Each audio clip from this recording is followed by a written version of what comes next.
Chapter 14, Mishnah 1. The first Mishnah of this chapter continues with the main subject of the previous chapter, namely, metal utensils that broke. The general rule is that if the broken utensils can still carry out its original function, or something similar, it is considered a kli and can become tame. But if it cannot be used for its original function, then even if it could serve some useful purpose, it can no longer become tame. The Mishnah gives examples of this rule. What is the minimum measure for broken metal Keilim? That is, how much of a broken metal kli must be left for it to remain able to become tame? In the case of a broken metal bucket, the minimum is the size needed to draw water with it.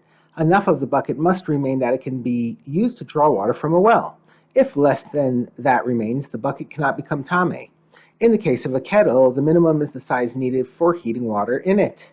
In the case of an urn, a large kettle, the minimum is the size needed to hold sela coins. It need not be large enough to boil water, but just to hold sela coins, because urns are sometimes used for that purpose.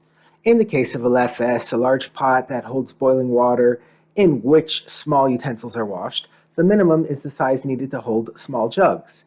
In the case of small jugs, the minimum is the size needed to hold pruta coins, which are smaller than sela coins, because small jugs are sometimes used for that purpose. In the case of vessels used for measuring wine, they cannot become tame unless they are fit for measuring wine. And in the case of vessels used for measuring oil, they must still be fit for measuring oil. The next Tana disagrees with the law of measuring vessels.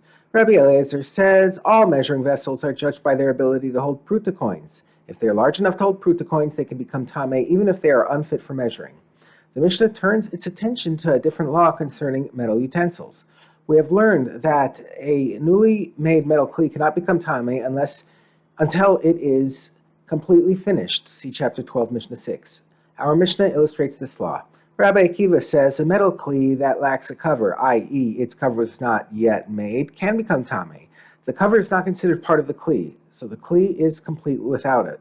But if it lacks smoothing, i.e. its surfaces have not yet been smoothed out, it is tahor, because in this case the kli itself is incomplete.